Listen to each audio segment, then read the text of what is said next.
Have you ever trusted someone so completely that you ignored every warning sign? I did, and it almost cost me everything I'd worked my entire life to build. My name is Margaret Maggie Chen, and I'm 58 years old. What I'm about to tell you is the story of how my daughter's perfect fiancé tried to destroy our family, and how we turned the tables on him in the most spectacular way possible. Let me take you back to the beginning so you understand who I am and why what happened next shattered me so completely. I'm a second-generation Chinese American, born and raised in San Francisco's Sunset District. My parents immigrated from Guangzhou in the 1960s with nothing but 2 suitcases and an unshakable belief in the American dream. My father worked as a tailor, and my mother cleaned houses. They saved every penny. When I was 23, they helped me open a small bakery in the heart of Chinatown, Chen's Golden Bakery. We specialized in traditional Chinese pastries, egg tarts, pineapple buns, wife cakes, but also incorporated French techniques I'd learned at culinary school, which I'd attended on scholarship. The bakery became our family's heartbeat. I married David Chen, a kind, hardworking man who managed our books and deliveries. We had one daughter, Lily, who grew up surrounded by the smell of fresh-baked char siu bao and the sound of our loyal customers' laughter. David passed away 8 years ago from complications of diabetes. It was sudden, devastating, and left a hole in my heart that never quite healed. But I had Lily, I had the bakery, and I had our community. That was enough. Over the decades, that little bakery grew. We expanded to 3 locations across the city. We employed 22 people, many of them immigrants like my parents had been, giving them their first chance at stability. The business was valued at over $2 million. Not a fortune by San Francisco standards, but it represented 50 years of sweat, tears, and love. Lily, my beautiful, brilliant daughter, is 30 years old. She graduated from UC Berkeley with a degree in architecture and worked for a prestigious firm downtown. She was independent, confident, and had inherited her grandmother's sharp instincts and her father's gentle heart. About 14 months ago, Lily met someone. His name was Brandon Whitmore. Lily brought Brandon to Sunday dinner at my apartment above the original bakery. He was handsome, I'll give him that. Tall, with perfectly styled blonde hair, an expensive watch, and a smile that belonged in a toothpaste commercial. "Mom, this is Brandon," Lily said, her eyes shining with happiness. "Brandon, this is my mom, Margaret." "Mrs. Chun, it's such an honor," he said, shaking my hand with practiced firmness. "Lily has told me so much about you and your incredible success story. A true American dream." Something about the way he said it felt rehearsed, like he'd practiced the line in front of a mirror. But Lily was glowing, so I pushed the feeling aside. Brandon came from money, old San Francisco money. His family lived in Pacific Heights in one of those sprawling Victorian mansions that tourists photograph. His father, Richard Whitmore, was a venture capitalist. His mother, Constance, sat on the boards of several museums and charities. Brandon himself worked in business development, though when I asked what exactly that meant, his answer was vague and filled with corporate buzzwords that said nothing. Over the following months, Brandon became a fixture at our family dinners. He was always polite, always complimentary about my cooking, always attentive to Lily. But there was something in the way he looked at me, like he was studying me, calculating something I couldn't quite grasp. He'd ask questions that seemed innocent at first. "Mrs. Chun, you own the bakery buildings outright, correct? No mortgages. How many locations do you have now? Do you lease or own the properties? Have you thought about succession planning? What happens to the business when you're ready to retire?" I told myself he was just being practical. After all, he was going to be part of the family. Of course, he'd want to understand our financial situation. But deep down, something didn't sit right. 6 months into their relationship, Brandon proposed to Lily at the Top of the Mark, the famous rotating restaurant with views of the entire Bay Area. She called me immediately, crying tears of joy. "Mom," I said yes. "I'm getting married." My heart swelled with happiness for her, but there was that nagging feeling again, like a pebble in my shoe I couldn't shake out. The engagement party was held at the Whitmore family estate in Pacific Heights. I felt completely out of place the moment I arrived. Valets in white gloves, a string quartet playing in the garden, waiters circulating with champagne that probably cost more than my monthly grocery bill. Constance Whitmore greeted me at the door with air kisses that didn't actually touch my cheeks. Margaret, how lovely. Please do come in. Her smile was bright, but her eyes were cold, appraising me like I was a piece of furniture she was considering for purchase but finding inadequate. Richard Whitmore was worse. He gave me a handshake so limp it felt like holding a dead fish. So you're the baker, he said, not even bothering to hide the condescension in his voice. Brandon tells us you've done quite well for yourself. Remarkable, really, for someone who started with so little. For someone who started with so little. The words landed like a slap. But I smiled. I'd dealt with people like this before. People who looked at my accent, my calloused hands from decades of kneading dough, my simple dress from Macy's instead of Neiman Marcus, and decided they knew everything about me. My parents taught me that honest work is nothing to be ashamed of, I said quietly. The bakery has supported 3 generations of my family. I'm very proud of what we've built. Oh, of course, Constance interjected with false sweetness. We absolutely admire your work ethic. So refreshing in this day and age. The evening was torture. I was introduced to their friends, tech executives, gallery owners, people who spoke in casual references to their vacation homes in Napa and Tahoe. They were polite enough to my face, but I caught the sideways glances, the whispers behind perfectly manicured hands. At one point, I overheard Constance talking to a group of her friends near the dessert table. Yes, Brandon is marrying Lily Chin. Sweet girl, quite pretty actually. Mother owns some little bakeries in Chinatown. Very entrepreneurial family. The way she said entrepreneurial made it sound like a disease. One of her friends laughed. Well, at least she's not marrying him for his money. The girl has her own career, doesn't she? Oh yes, Constance replied with a tight smile. Architecture. Though I imagine she'll settle down after the wedding. Focus on family. Brandon wants children right away. I froze. Lily had never mentioned wanting to quit her job. She loved her work. The wedding preparations moved forward quickly. Too quickly. Brandon insisted on a short engagement. Just 8 months. Why wait, he told Lily. When you know, you know. But then strange things started happening. Lily mentioned that Brandon had been asking detailed questions about the bakery's finances. Did I have a will? How was the business structured? Were the properties held in a corporation or under my personal name? He's just being responsible, Mom, Lily assured me when I expressed concern. He wants to make sure we're protected. That you're protected. Then Brandon suggested something that made my stomach turn. He and Lily came to Sunday dinner, and over my homemade dumplings, he casually brought it up. Mrs. Chun, I've been thinking. For estate planning purposes, it might be wise to transfer the bakery properties into Lily's name now. That way, if anything were to happen to you, God forbid, there wouldn't be any complicated probate issues. It would save thousands in taxes. I set down my chopsticks carefully. Brandon, I appreciate your concern, but I already have an estate attorney. Everything is properly planned. Of course, he said smoothly. I'm just thinking about Lily's future. Our future. You've worked so hard to build this legacy. We want to make sure it's protected. It is protected, I said firmly. Lily looked uncomfortable. Mom, he's just trying to help. I know, sweetheart. But the bakery stays in my name until I decide otherwise. Brandon's smile never wavered, but something flickered in his eyes. Something hard and cold. After they left that night, I couldn't sleep. I kept replaying the conversation.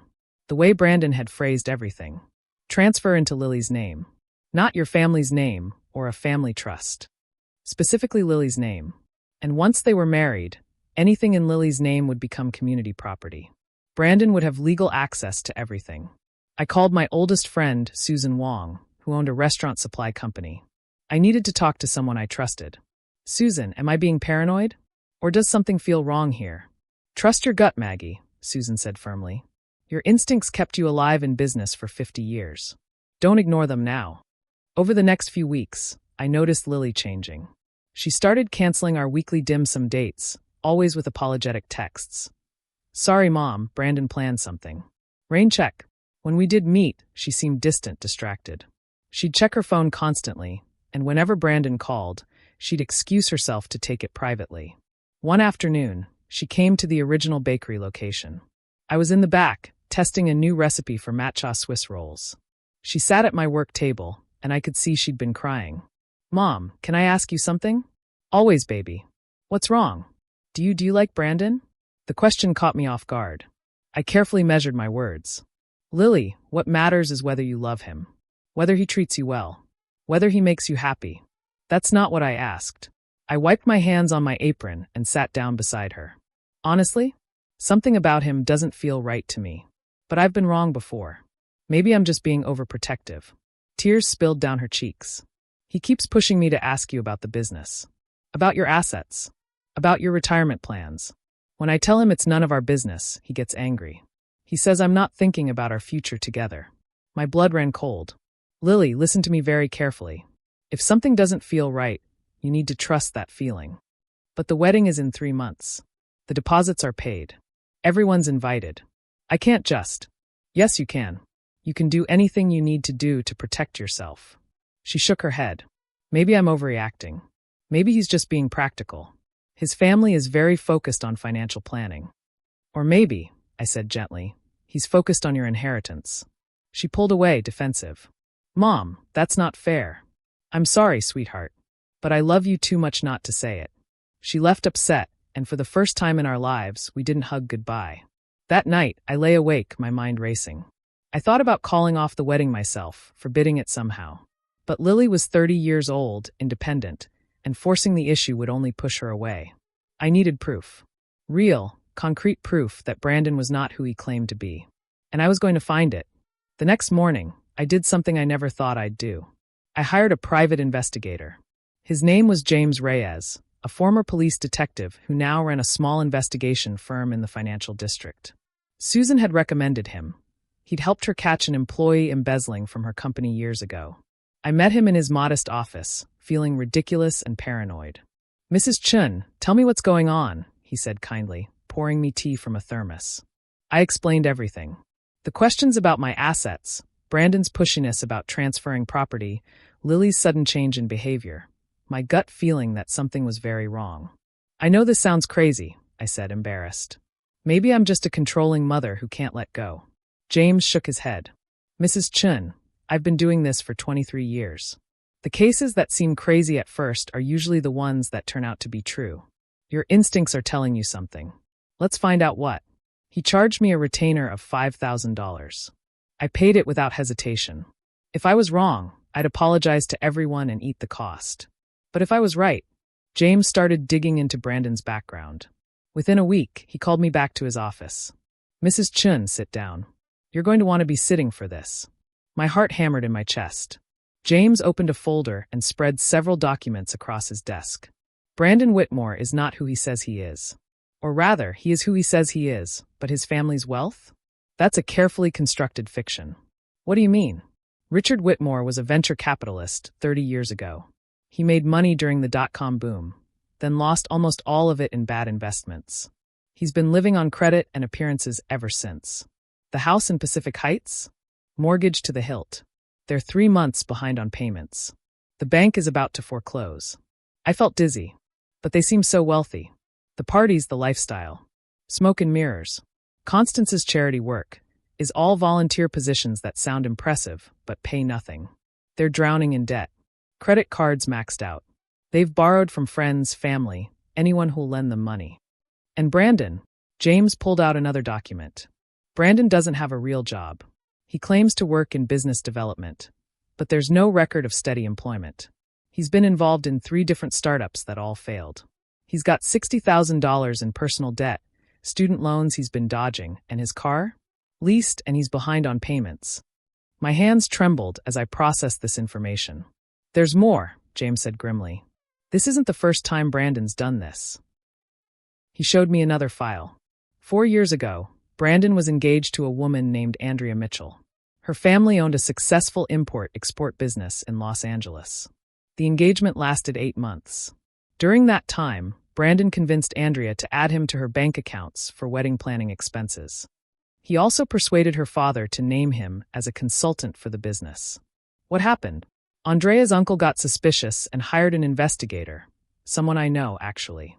They discovered Brandon had been siphoning money from Andrea's accounts and was planning to use his consultant position to access the business finances. When Andrea confronted him, he disappeared. She filed a police report, but by then he'd already spent most of the money. She got about 40% back through civil court, but the rest was gone. I felt sick. He's done this before. Not just once. I found 2 other women, both from wealthy families or women with their own successful businesses. Same pattern. Whirlwind romance, quick engagement, pushing for financial access, then vanishing once he got what he wanted. He's a professional con artist, Mrs. Chin. And your daughter is his current target. Oh my God. Lily. I have to tell her. Wait, James held up his hand. If you tell her now with just documents and stories, she might not believe you. She's in love. She'll think you're trying to sabotage her happiness. Brandon will deny everything, paint himself as the victim, and drive a wedge between you two. Then what do I do? James leaned forward. We need to catch him in the act. We need proof that's so undeniable, Lily can't dismiss it. Are you willing to do what's necessary? I thought about my daughter. My sweet, trusting Lily who'd inherited her father's good heart, but not his suspicious nature. I thought about everything my parents had built, everything I'd worked for, everything I wanted to leave her. Yes, I said firmly. Tell me what to do. James's plan was risky, but it was the only way. We need to give Brandon what he wants, James explained. Or make him think he's getting it. We need him to reveal his true intentions in a way that can't be denied. Over the next 2 weeks, I had to become an actress. I called Lily and apologized for being overprotective. You're right, sweetheart. I've been too suspicious. Brandon seems like a good man, and you love him. That's what matters. The relief in her voice broke my heart. Oh, Mom, thank you. I knew you'd come around. Then came the hard part. I invited Brandon and Lily to dinner and did something that made me physically ill. Brandon, I've been thinking about what you said. About estate planning and protecting the family legacy. You were right. I'm not getting any younger, and I should make sure everything is in order. Brandon's eyes lit up, though he tried to hide it. Mrs. Chun, I'm so glad you're being proactive about this. I'd like your help, actually. Could you come to my attorney's office with me next week? I want to discuss the best way to structure things so Lily, and you as her husband, are protected. Of course, he said smoothly. I'd be honored to help. Lily beamed. See, Mom? I told you Brandon only wants what's best for us. But I'd noticed something. The moment I mentioned coming to the attorney's office, Brandon had pulled out his phone under the table and typed something quickly. A text message to someone. After they left, James called me. He'd been parked outside with surveillance equipment, monitoring everything. He texted his father immediately, James said. The message said, she's taking the bait. Meeting with her lawyer next week. This is it. So the whole family was in on it. The attorney's office I'd mentioned wasn't my real lawyer's office. It was a setup. James had arranged for a colleague, a retired lawyer named Patricia Simmons, to play the role of my attorney. Her office was real, she did consulting work, and it looked completely legitimate. What Brandon didn't know was that the office was wired with hidden cameras and microphones. Everything would be recorded. I arrived first with Lily. Brandon came 10 minutes later, perfectly groomed, and carrying a leather portfolio that probably cost more than most people's monthly rent. Mrs. Chun, Lily, so good to see you, Patricia said warmly, shaking our hands. And you must be Brandon. Guilty as charged, he said with that perfect smile. Thank you for seeing us on such short notice. We sat down in her conference room. Patricia had prepared fake documents, impressively real-looking papers about estate planning, trust structures, and property transfers. Mrs. Chun, Patricia began, you mentioned wanting to ensure your daughter's inheritance is protected. There are several ways we can structure this. Brandon leaned forward, intensely focused.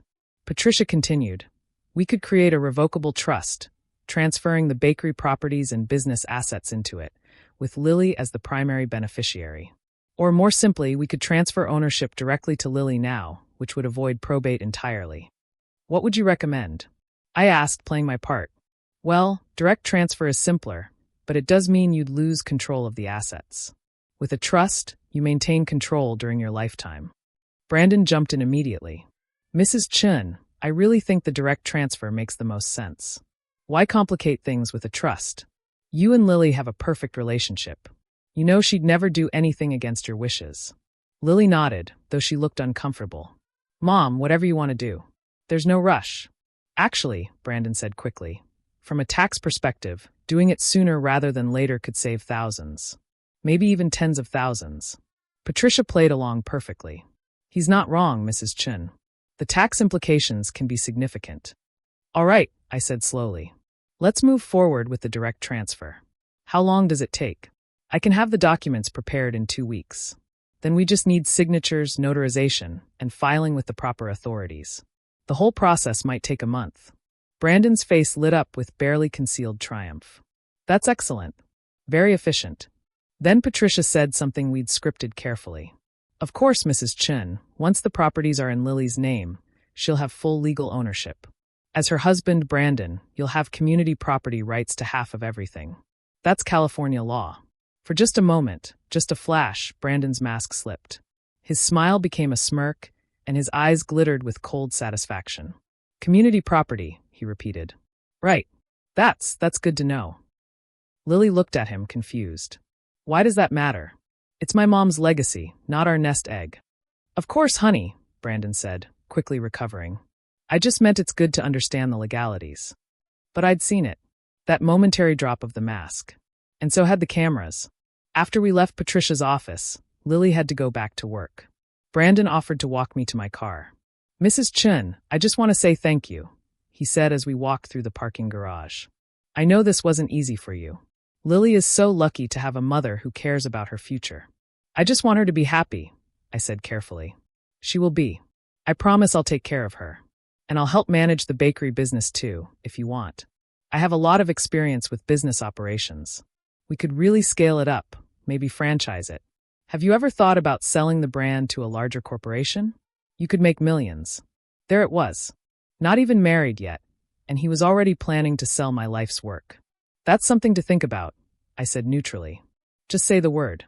Once the paperwork goes through and everything's in order, we can sit down and really strategize. The bakery has so much untapped potential. I got in my car and drove straight to James's office. He'd already downloaded the footage from the lawyer's office. We watched it together, and the evidence was damning. Brandon's immediate push for direct transfer instead of a trust. His comment about community property with that telltale smirk. The way he'd positioned himself as a future business partner without even being married yet. This is good, James said, but we need more. We need to show Lily his pattern, his history, and ideally we need to catch him admitting his real intentions. How do we do that? James smiled grimly. We use his greed against him. Brandon thinks he's won. He thinks you're the naive immigrant mother who's going to hand over everything. Now he's going to get careless. And when he does, we'll be listening. What James proposed next was borderline illegal, and I hesitated. Mrs. Chen, I can't officially advise you to do this, he said carefully.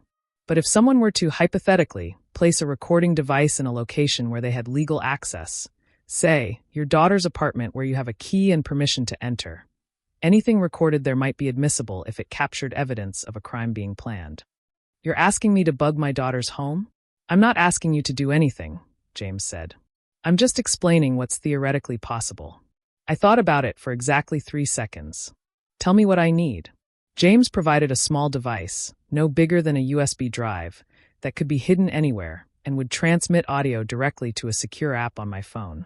The next day, while Lily was at work and Brandon was supposedly at a business meeting, I used my key to enter Lily's apartment in the Mission District. My hands shook as I placed the device inside a decorative bowl on the bookshelf in her living room. A bowl I'd given her for her birthday years ago, filled with potpourri. The device was completely invisible. I felt like a criminal, but I was fighting for my daughter's future.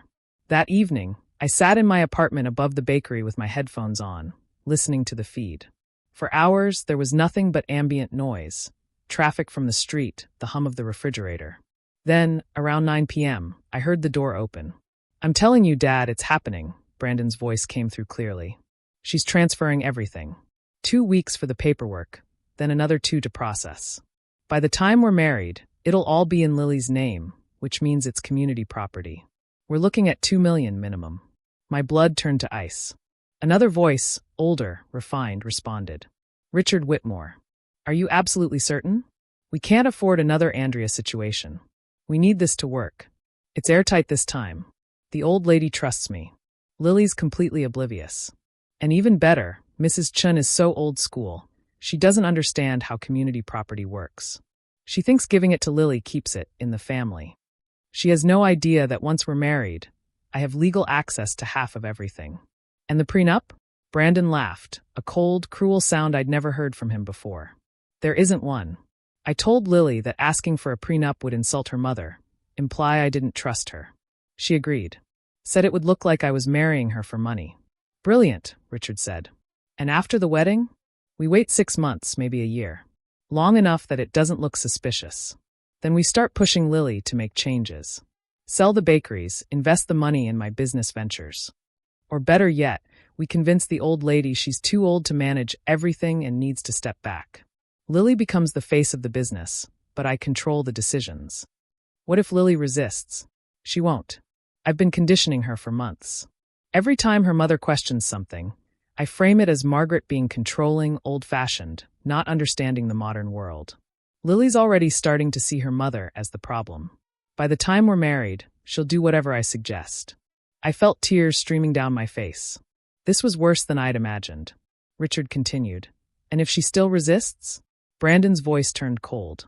Then we go to Plan B. Divorce after 2 years, take my community property settlement, and move on. Either way, we're walking away with at least $1 million. Enough to clear our debts and start over. What about the mother? What about her? She'll be devastated, but there's nothing she can do. By then it'll all be legal. And honestly, she's old. How much longer can she realistically run those bakeries anyway? We're just accelerating the inevitable. Richard laughed. You've really thought this through. I learned from the best, Dad. You taught me that sentiment is for poor people. Rich people understand that money is the only thing that matters. And these immigrant families, they're so trusting, so naive. They come to America thinking everyone plays fair. They're easy targets. Just make sure you keep Lily happy until after the wedding. We can't afford for her to get cold feet. Don't worry. I'm the perfect fiancé. Flowers, compliments, talking about our future children. She eats it up. In 3 months, we'll be set for life. I heard the door open, Lily coming home. Hey babe. Brandon's voice transformed instantly, warm and loving. How was work? Exhausting, Lily said. Is your dad still here? He just left. We were going over some business stuff. Brandon, can we talk about something? My mom seemed really uncomfortable at the lawyer's office. Maybe we should slow down on the property transfer thing. Lily, sweetheart, come here. I heard footsteps, then Brandon's voice, gentle and manipulative. I know your mom is scared. Change is scary, especially for her generation. But she's doing this because she loves you and wants you taken care of. Don't let her anxiety become your anxiety. We're building a future together. Trust me, okay? A pause. Then Lily's voice, small and uncertain. Okay, I trust you. That's my girl. Now, did you pick up the wedding invitations from the printer? I ripped off the headphones, ran to the bathroom, and vomited. I called James immediately, my hands shaking so badly I could barely hold the phone. I have it. I have everything. He admitted the whole plan. Send me the recording right now. I forwarded the audio file. 10 minutes later, James called back. Mrs. Chun, this is exactly what we needed. This is conspiracy to commit fraud, elder abuse, and potentially extortion. But we need to be strategic about how we use it. I want to tell Lily right now. I want her to hear what he said. I understand, but if you confront them now, Brandon will claim the recording is illegal, that you violated Lily's privacy, that you're a controlling mother trying to break them up. He'll twist it and use your desperation against you. Then what do I do? I was crying now, full sobs. I can't let her marry him. I can't. You won't. Here's what we're going to do. We're going to let Brandon think everything is going according to his plan. Meanwhile, I'm contacting the women he scammed before, Andrea Mitchell and the others. We're going to build an airtight case. And then, at the right moment, we're going to expose everything in a way that Lily cannot deny. When? When is the right moment? James was quiet for a long moment. At the wedding. What? Think about it, Mrs. Chun. If we do it before, Brandon will run, and we might not have enough evidence to prosecute. He'll deny everything, maybe even sue you for defamation. But if we wait until the wedding, when everyone is gathered, both families, all their friends, and we present the evidence publicly, he won't be able to run. The humiliation will be complete. And most importantly, Lily will finally see the truth with her own eyes, supported by everyone who loves her. You want to destroy my daughter's wedding day? I want to save your daughter's life, James said firmly. Brandon isn't just after money. Men like him are dangerous. Once he has legal access to the assets, once he has control, who knows what he might do if Lily gets in his way. We need to stop him permanently. I thought about the cold calculation in Brandon's voice. The way he'd called my daughter, easy to manipulate. The casual way he discussed divorcing her as Plan B. James was right. This man was dangerous. Okay, I whispered. We do it at the wedding. The next 3 months were the hardest of my life. I had to pretend everything was fine. I had to smile at dress fittings. I had to nod enthusiastically at flower arrangements. I had to write a check for my share of the wedding costs. $20,000 that broke my heart to spend, knowing what I knew. Every Sunday dinner with Lily and Brandon was torture.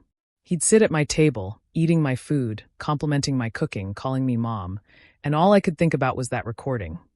These immigrant families, they're so trusting, so naive. They're easy targets. But I played my part. I even went through with the property transfer paperwork at Patricia's fake office, signing documents that looked official but were completely meaningless. Everything will be finalized 2 weeks after the wedding, Patricia told us. That gives us time to ensure all the filings are properly processed. Brandon practically glowed with satisfaction. Perfect timing. Right, honey?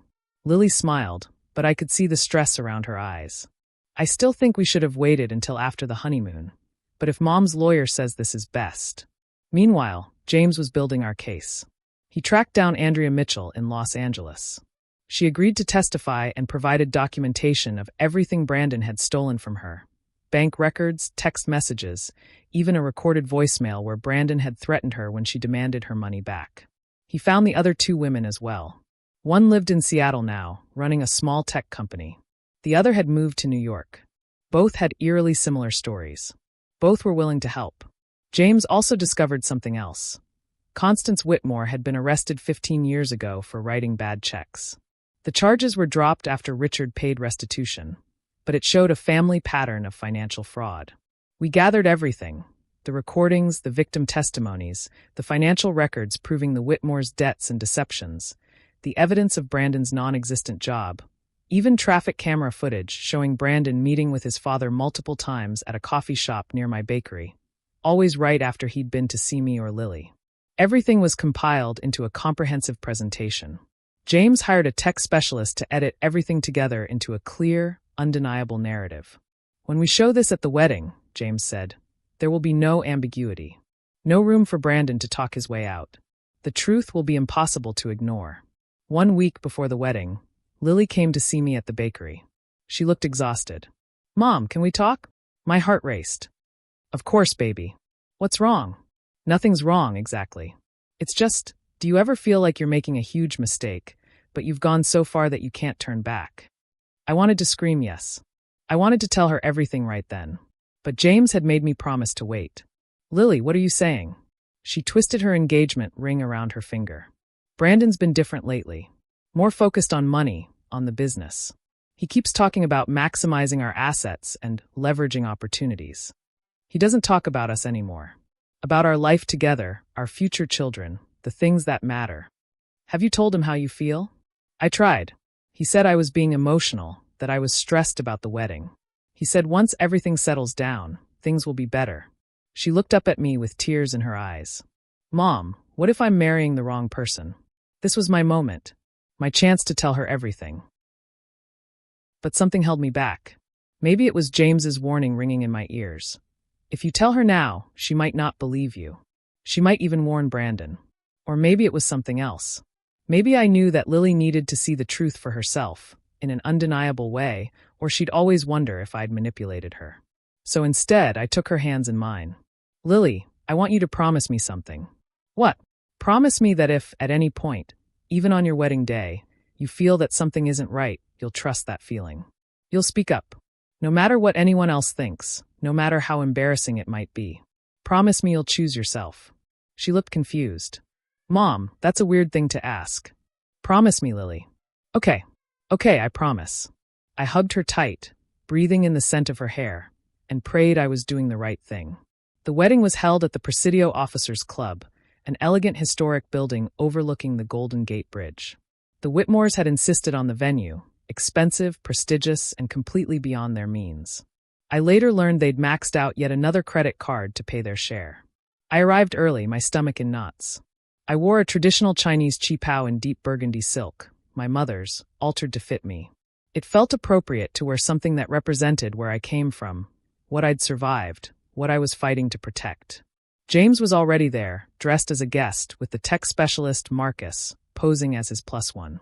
They'd set up the equipment the night before, hidden in the DJ booth. Everything was ready. "How are you holding up?" James asked quietly. "I feel like I'm going to be sick." "That's normal. But remember, we're doing this for Lily.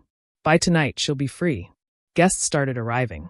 I recognized some of Lily's college friends, colleagues from her architecture firm, and neighbors from the building where she grew up. Good people who loved her. Then came the Whitmore contingent, Pacific Heights society types in designer clothes, carrying themselves with that particular brand of arrogance that comes from inherited wealth. Or in their case, the illusion of it. Constance Whitmore swept in wearing what must have been a $10,000 dress.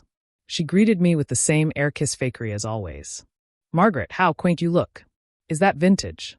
"It was my mother's," I said simply. "Oh." Her smile didn't reach her eyes. "Well, enjoy today. You must be so proud that your daughter is joining our family." Richard Whitmore didn't even bother pretending to be polite. He gave me a curt nod and moved on to schmooze with his wealthy friends.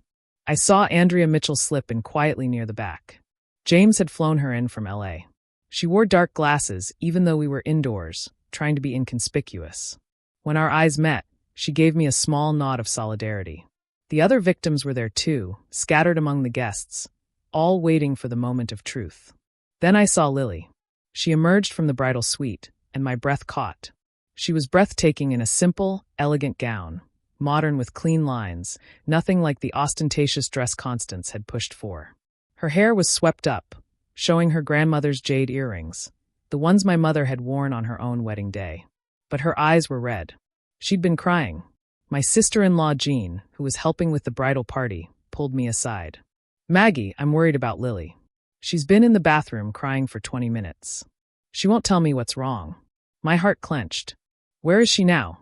"Getting touch-ups on her makeup." "But Maggie, I don't think she wants to go through with this." "Did she say that?" "Not in words. But I've known that girl since she was born. I can see it in her eyes." I wanted to run to her, to tell her everything, to stop this whole charade. But James caught my eye from across the room and shook his head slightly. "Not yet." The ceremony was about to begin. The guests took their seats. The room was decorated beautifully. White flowers, soft lighting, the Golden Gate Bridge visible through the tall windows. It should have been perfect. Brandon stood at the altar, looking confident and handsome in his Tom Ford tuxedo, probably rented, knowing what I knew now. His groomsmen flanked him, all from wealthy families, all oblivious to what was about to happen. The music started. The processional. First came the bridesmaids, Lily's college roommate, her cousin, 2 friends from work. They all looked happy, excited. Then the music changed to the bridal march. Everyone stood, and Lily appeared at the back of the aisle. She looked terrified. My brother David, Lily's uncle, standing in for her late father, held her arm. I could see him whispering to her as they walked. "You okay, sweetheart? We can stop this right now if you want." But Lily kept walking, one foot in front of the other, her training as an architect probably kicking in. "Finish what you start, see the project through to completion." She reached the altar. David kissed her cheek, then came to sit beside me. He squeezed my hand. "She's not okay," he whispered. "Something's very wrong." The officiant, a friend of the Whitmores, some society pastor who probably performed weddings for their set regularly, began the ceremony. "Dearly beloved, we are gathered here today to join Brandon Whitmore and Lily Chun in holy matrimony." I couldn't focus on the words. I was watching Lily's face, watching Brandon's confident smile, watching the Whitmores in the front row, Richard checking his watch, probably calculating when they'd get their hands on the money. The officiant droned on about love and commitment, words that meant nothing when one party was a liar and a con artist. If anyone has any reason why these two should not be joined in marriage, speak now or forever hold your peace. This was it. This was the moment James had planned for. I stood up. The entire room turned to look at me. "I object," I said, my voice shaking but clear. Gasps rippled through the crowd. Lily's eyes went wide. Brandon's face flushed with anger. "Mom, what are you doing?" Lily's voice was barely a whisper. "Mrs. Chun," the officiant said, flustered. "This is most irregular." "I'm sorry," I said, looking directly at my daughter. "But there are things you need to know before you make this commitment. Things everyone here needs to know about who Brandon Whitmore really is." Brandon stepped forward, his mask of civility cracking. This is outrageous. Lily, your mother is having some kind of breakdown. I'm not having a breakdown. I'm telling the truth. I looked at James. Show them. Marcus, in the DJ booth, pressed a button. The lights dimmed. A large screen that had been set up for the reception slideshow flickered to life. And the presentation began. The first image that appeared on the screen was a title slide in bold letters. The truth about Brandon Whitmore. What the hell is this? Richard Whitmore jumped to his feet. Turn that off immediately. But Marcus had locked the controls. No one could stop it now. The next slide showed Brandon's photo alongside 3 other women's photos. Brandon's victims. Andrea Mitchell's face appeared on screen, and then her voice filled the room. The interview James had recorded with her. 4 years ago, I was engaged to Brandon Whitmore. He told me he loved me, that we were building a future together. But what he was really doing was systematically stealing from me. The room erupted in whispers. Brandon went pale. This is fabricated. Someone is trying to sabotage. But the presentation continued. Bank records appeared on screen, showing transfers from Andrea's account to Brandon's. Then text messages between Brandon and his father. Brandon, Andrea's taking the bait. Should have access to her accounts by next week. Richard, good. We need at least $100,000 to clear our debts. The next victim appeared, Jessica Thornton from Seattle.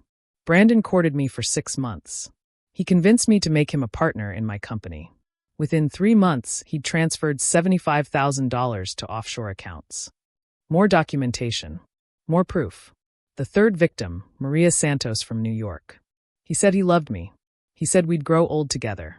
But he was just another con artist looking for a target. Lily stood frozen at the altar, her bouquet trembling in her hands. Then the screen changed to financial records. The Whitmore family's real situation. The Whitmore family, the truth behind the lies. Images of foreclosure notices, maxed-out credit cards, unpaid debts, records of Richard's failed businesses, Constance's arrest record from 15 years ago. Constance shrieked. This is slander. We'll sue every one of you. It's not slander if it's true, James said, standing up. And I have documentation for every single claim. The presentation continued. Now it showed footage from traffic cameras. Brandon meeting with his father repeatedly over the past months. Always near my bakery, always after seeing me or Lily. Then came the piece de resistance. The audio recording from Lily's apartment began to play. Brandon's voice, crystal clear, filled the entire room. I'm telling you, Dad, it's happening. She's transferring everything. 2 weeks for the paperwork, then another 2 to process. By the time we're married, it'll all be in Lily's name, which means it's community property. We're looking at $2 million minimum. Lily's face went white. She turned to look at Brandon, who was frantically shaking his head. Lily, that's not. They edited it. They took it out of context. But the recording continued. The old lady trusts me. Lily's completely oblivious. And even better, Mrs. Chun is so old school, she doesn't understand how community property works. Lily's hand went to her mouth. Tears streamed down her face. The recording went on, playing every damning word. Brandon's cruel laugh. His father's encouragement. The plan to manipulate Lily, to isolate her from me, to take everything and then divorce her if necessary. And then the worst part. These immigrant families, they're so trusting, so naive. They're easy targets. The silence in the room was deafening. Lily dropped her bouquet. It hit the floor with a soft thud. Lily, Brandon reached for her, desperation in his voice. Baby, please let me explain.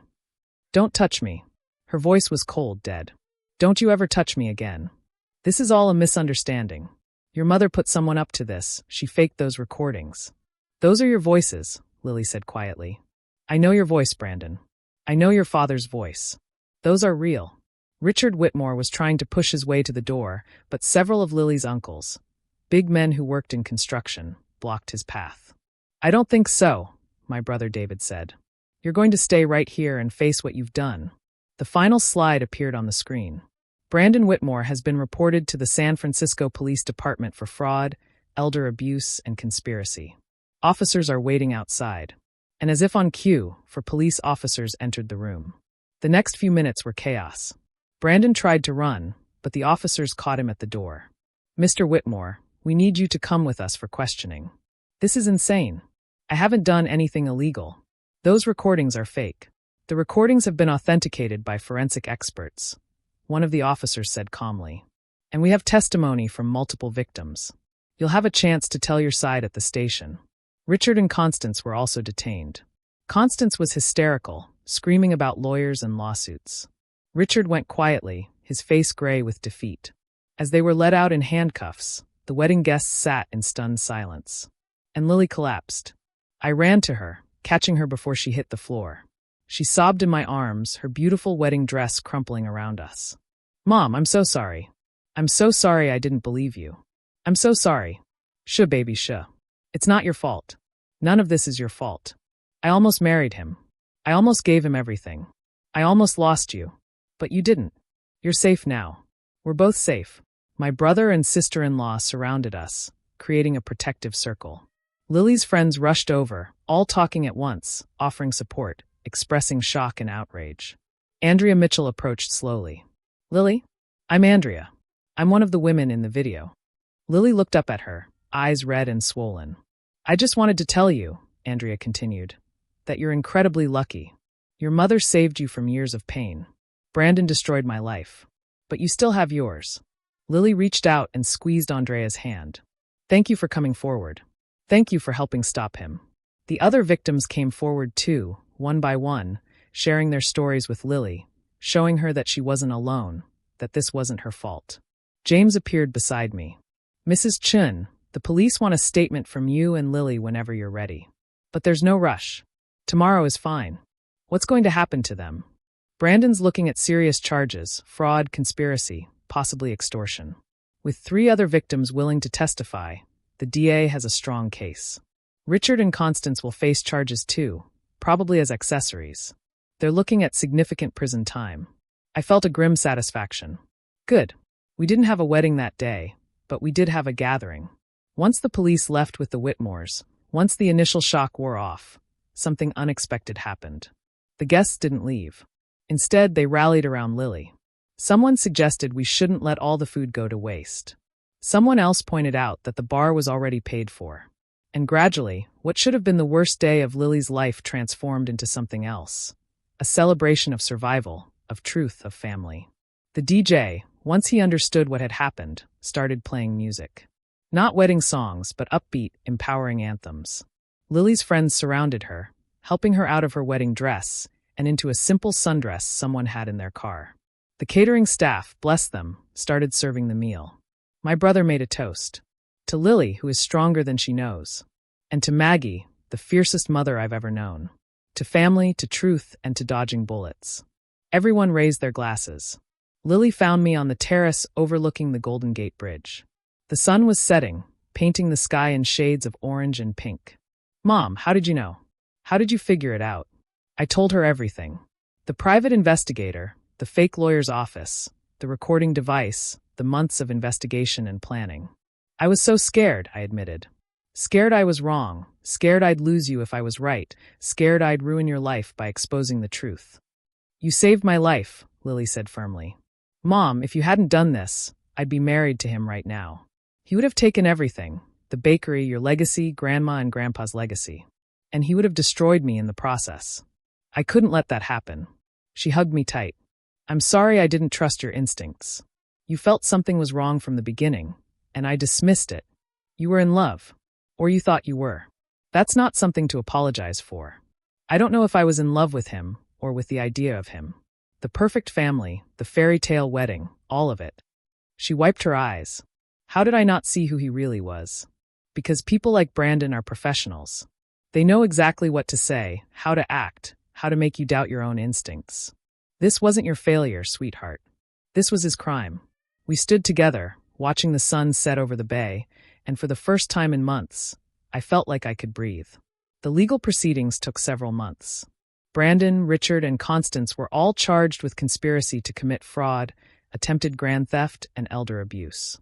With the recordings, the testimonies from multiple victims, and the financial evidence, the case was airtight. Brandon's lawyer tried to argue that the recordings were inadmissible, that I'd violated privacy laws. But the judge disagreed. Since I had legal access to Lily's apartment, and since the recordings captured evidence of a crime being planned, they were allowed. Brandon eventually took a plea deal, 8 years in prison. Richard got 6 years.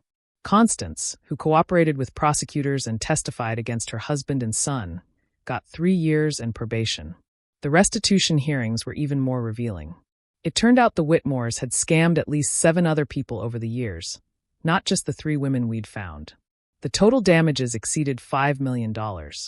Andrea, Jessica, and Maria all received partial restitution from the liquidation of the Whitmores' assets, which wasn't much. The Pacific Heights house was seized by the bank. The fancy cars were repossessed. The designer clothes were sold at auction. In the end, there was maybe $400,000 to split among all the victims. But it wasn't about the money for them. It was about justice. Brandon stole 3 years of my life, Andrea told me when we met for coffee months later. But seeing him in handcuffs, hearing him sentenced, knowing he can't do this to anyone else, that's worth more than any amount of money. As for Lily, healing was a slower process. She took a leave of absence from work. She moved back in with me for a few months, sleeping in her childhood bedroom, helping out at the bakery like she used to when she was young. We talked. A lot. About trust, about love, about how to recognize red flags, about how to honor your instincts even when your heart wants something different. I think I wanted it so badly, she confessed one night over tea. The perfect life, the perfect family.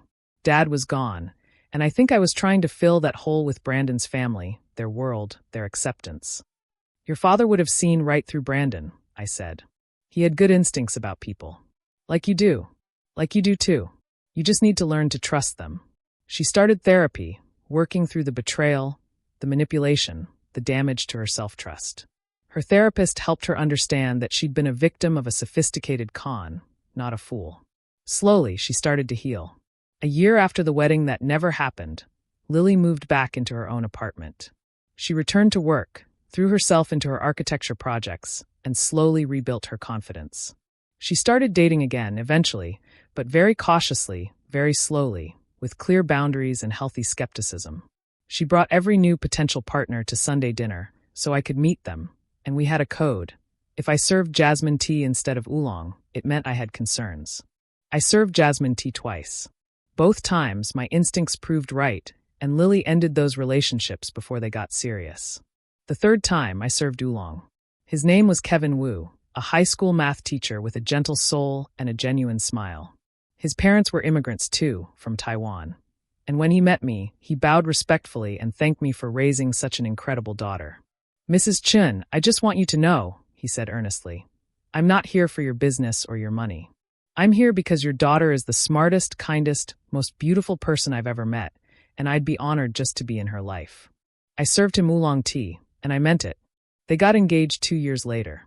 This time, the engagement was quiet, personal, and completely genuine. The wedding was small, just family and close friends, held in the courtyard behind our original bakery. No fancy venue, no pretense, just love and truth and people who actually cared about each other.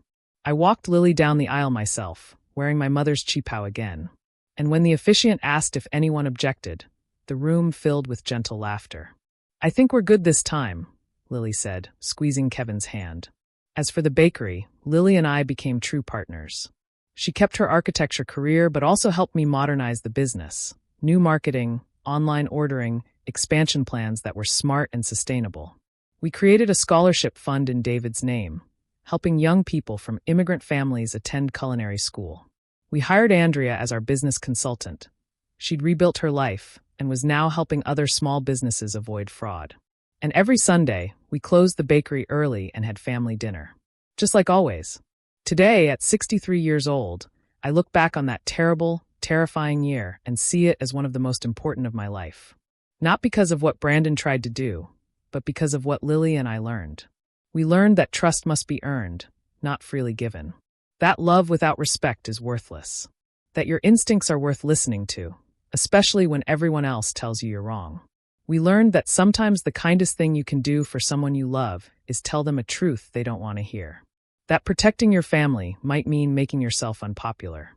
That doing the right thing is often the hardest thing. But most of all, we learned that we're stronger together than we ever could be apart. My parents came to this country with nothing. They built something from that nothing. I took what they built and grew it. And now Lily is taking our legacy into the future. Not because I forced it on her, but because she chose it. That's worth more than any amount of money a con artist could ever steal. So if you're listening to this story and you feel that nagging doubt about someone in your life, a partner, a friend, a business associate, don't ignore it. Investigate. Ask questions. Protect yourself and the people you love. Because the truth might hurt, but lies destroy. And remember, family isn't just about blood. It's about who shows up, who fights for you, who tells you the truth even when it's hard to hear. That's the real legacy my parents left me. And that's what I'm passing on to my daughter. Thank you so much for listening to my story. I hope it touched your heart and maybe even made you think twice about trusting too easily or ignoring your instincts. If this story resonated with you, I'd be so grateful if you'd hit that like button and subscribe to the channel. I share new real-life stories like this one every single day. And I'm always curious, where in the world are you watching from?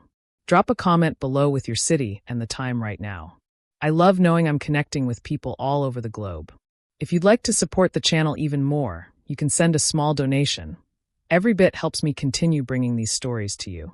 2 more of my most popular stories will appear on your screen right now. Pick whichever one calls to you, and I'll see you there.